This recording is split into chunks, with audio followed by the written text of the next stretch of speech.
on mystics. It's only a dream. Great mysteries. Paranormal.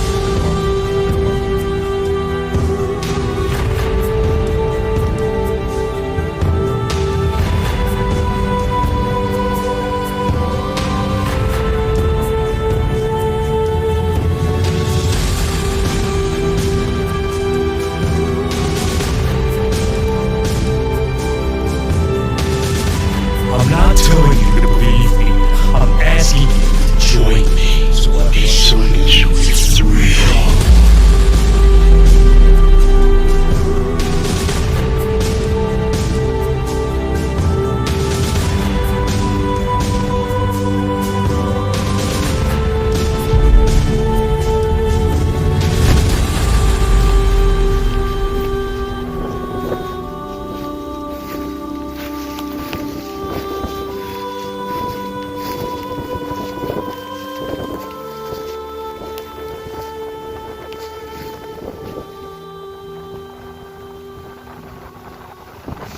So the reason I've brought you guys here today, I want to talk about dreams and the subconscious again. I know I've got a lot of requests and answers and all sorts of stuff with the subject of dreams, so I'm going to go a little more in depth into it, so hang tight.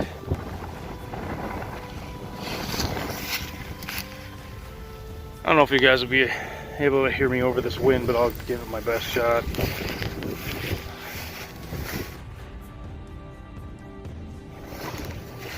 Just for kicks.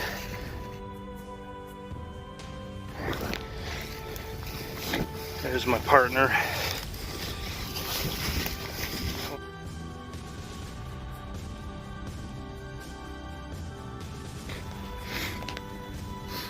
Okay, so I guess the best way to do this is to simply slide down because it's so loose.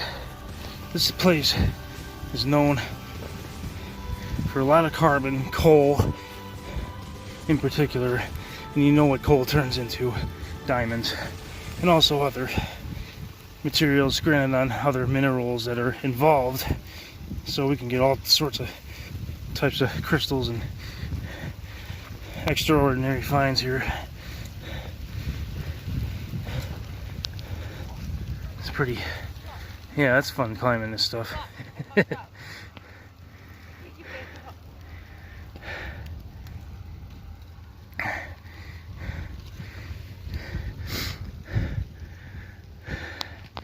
Yeah, this is steep, very steep. It's like climbing a 90-degree wall.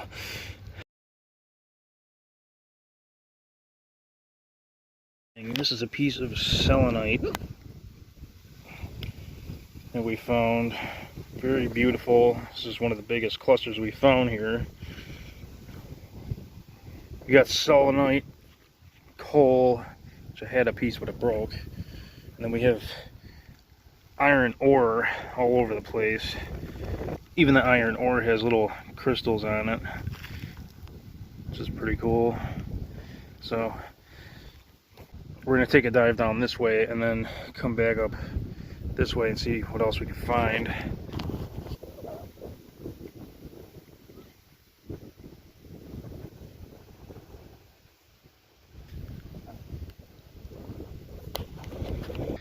Okay, so I'm down by the shore right now. One thing I want to mention, my subconscious is picking up on a specific target. I don't want to really disclose what it is yet.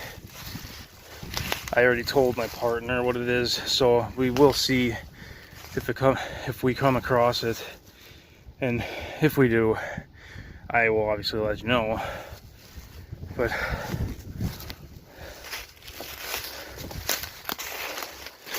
for the most part, do have something to explain here. I wanted to check this out first before I do.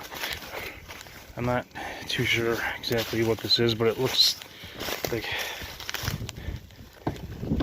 it's iron. It's definitely yeah, it's heavy. It's definitely iron. But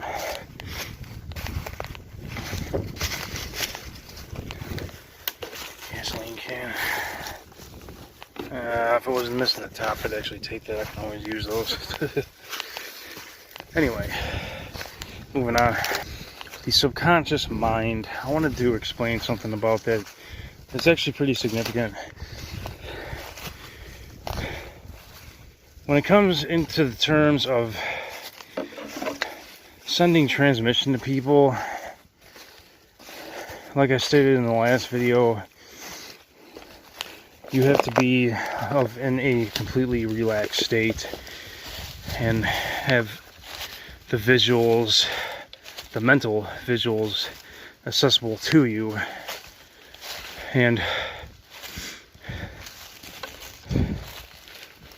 I wanted to explain that state a little more in depth. You know, as you go through your generalized daily routine, your mind is kind of just wandering with random pictures and events and memories and all sorts of jumble. When you actually get into a meditative state,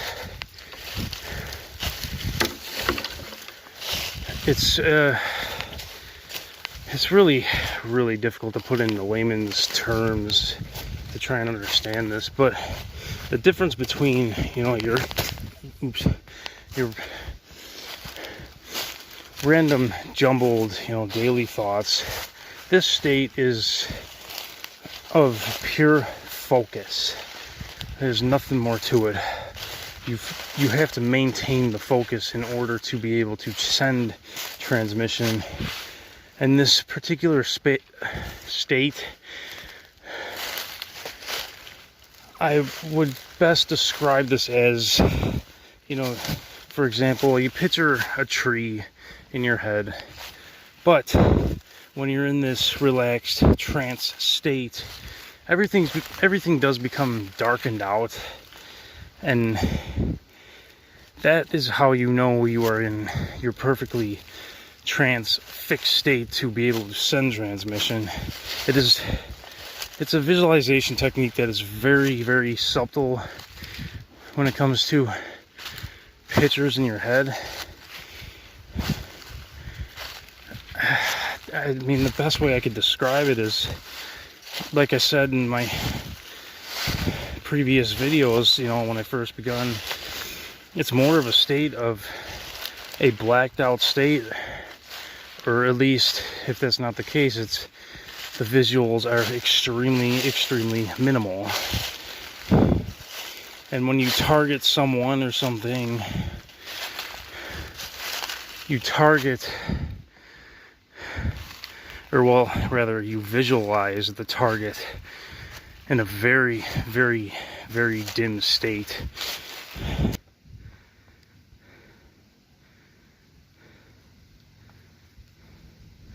It's quite a place.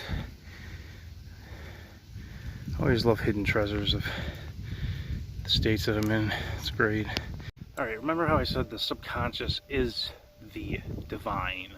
So therefore, everything you see in your dreams are simply constructs of your daily life. Even if it was from years ago, I've dealt with tons and tons of cases of family members, exes, and all sorts of, you know, what have you, bothering them, but they were from years and years ago. That's the thing. They can be buried within the subconscious for as long as you will them to, which could be even a lifetime. So it is very important to take note of your dreams, because anything that pops up in your dreams can be removed, and you will feel emotionally better and mentally better. I wanted to go back to the dream of teeth dreams in particular. Every time you say something that you shouldn't supposed to say, usually the next night or so, a teeth dream pops up. Now the thing is, this can be reprogrammed, and the way you do it is just simple repetition. I actually tested this myself, and it does work.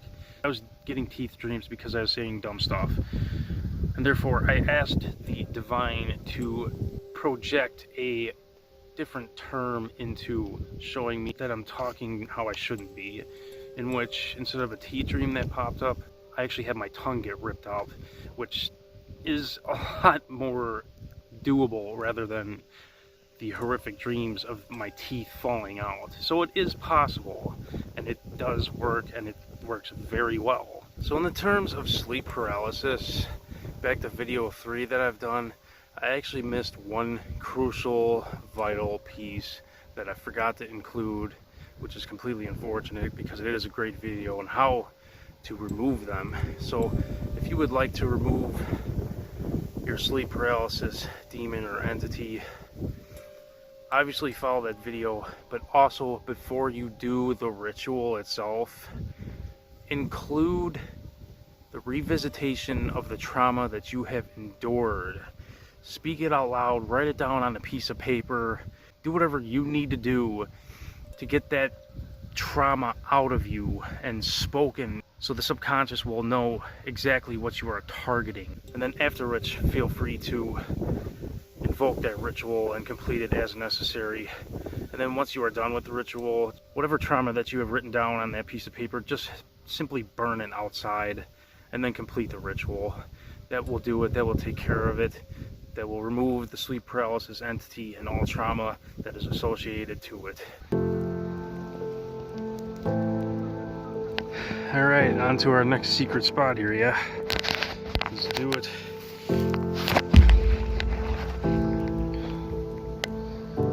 Now, here we go.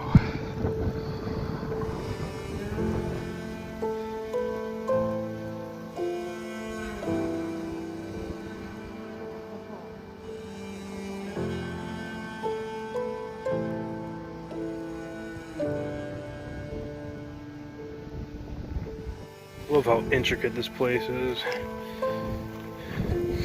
All the veins and stuff.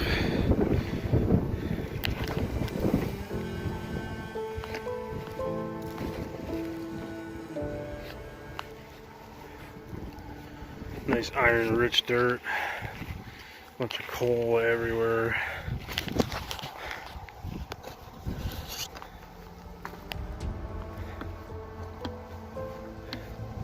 Something so magical about stone.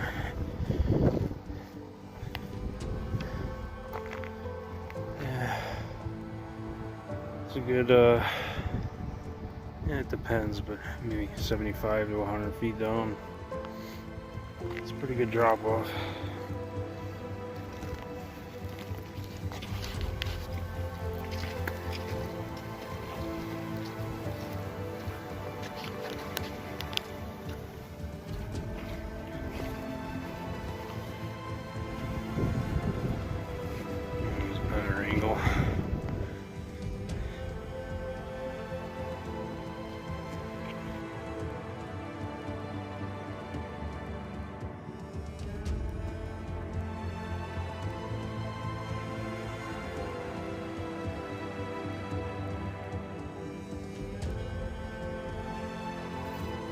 Alright, we're at the base here. Pretty long way up. I actually guesstimated this to be more of a about 40 to 50 foot drop at the highest peak over there, judging from dropping a stone. It's not as high as I thought, but it's a pretty good distance up that will definitely potentially kill someone if they fall off. I actually was going to go into a session here to see what I can find, but I'm running short on daylight. I only got, 40 minutes left, so before dusk, we gotta be out of here by dusk.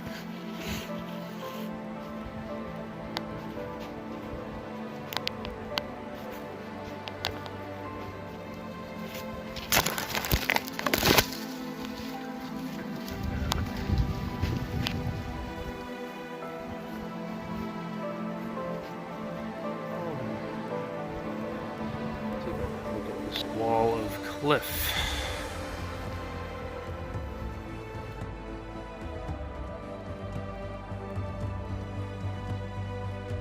There is a small cave over yonder. Give you guys a look-see.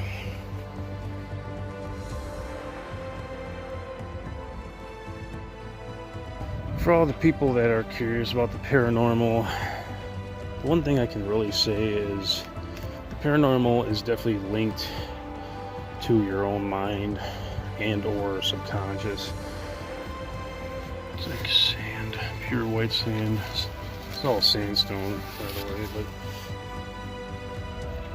some of these, I don't know how they're even hanging on. They're like hanging on by a thread before that comes collapsing down. You know, you can summon or banish whatever you want, create your own entities, destroy them. But there is a specific protocol that you really should follow because it is dangerous. That people just call entities and end up getting attachments because they just call whatever and don't aim for an actual target, so they always end up getting something negative attached to them. And like I stated in one of my previous videos, if you want to do that, just please have a target in mind, a divine target. It's as simple as that. And watch your emotions. You have to be hyper aware of your emotions and mental state when you attempt to summon something, whether it be positive or negative. Because even one tiny itty-bitty remote feeling of negativity within a ritual that you're attempting can result in pretty chaotic effects.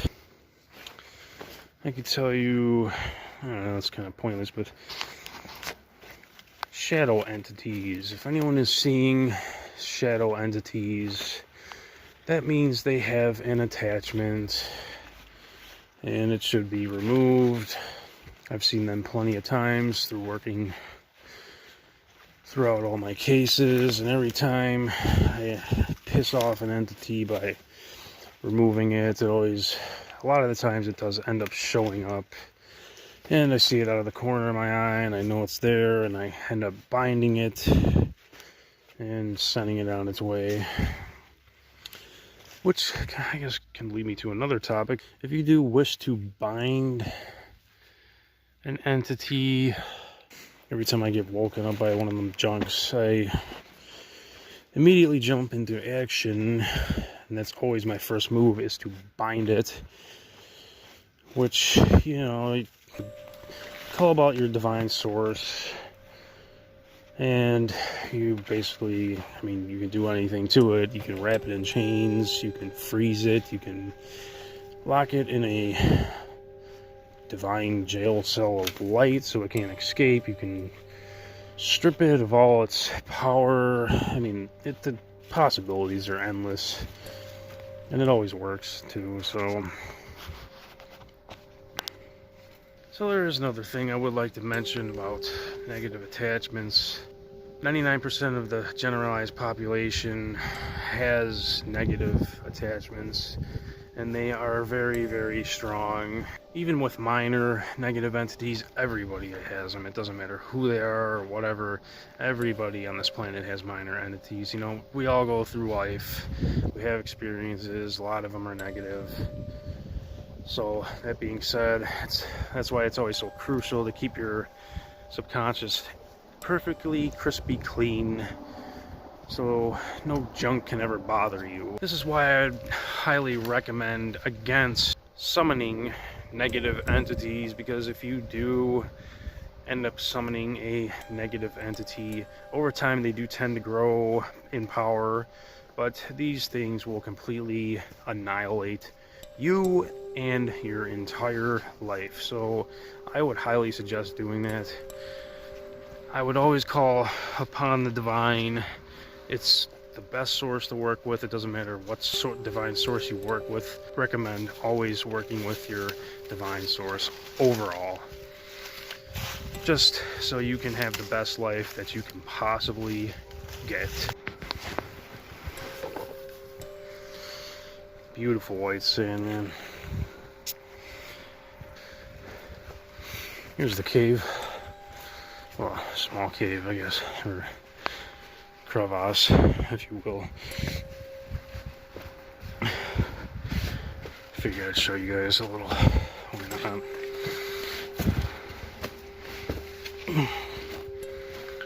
Exploration videos are always fun too. boring as some of them may be, but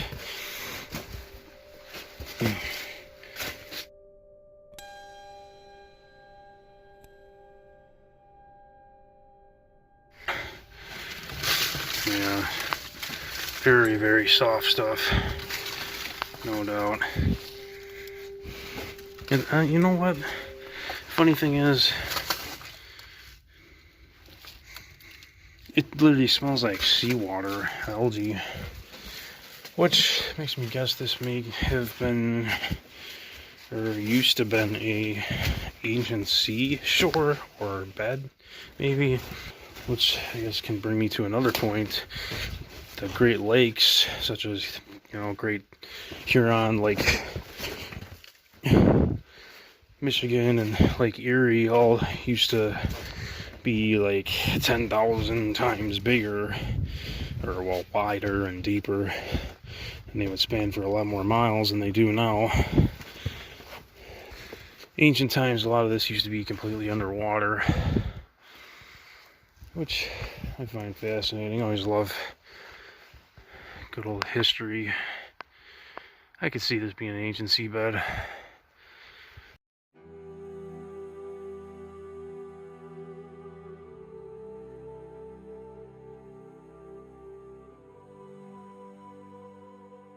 Well, I'm out of daylight, guys, so I'm gonna have to start wrapping this up here. Appreciate you all for liking and subscribing, and all the new people that join me on Reddit and all sorts of fun stuff. So if you like my adventures, and if you want to learn more about the paranormal, it's always easier with working with you guys one-on-one, so please join me on Reddit. It's so much easier to work in person. So that being said, thank you guys for everything, and I will see you next week.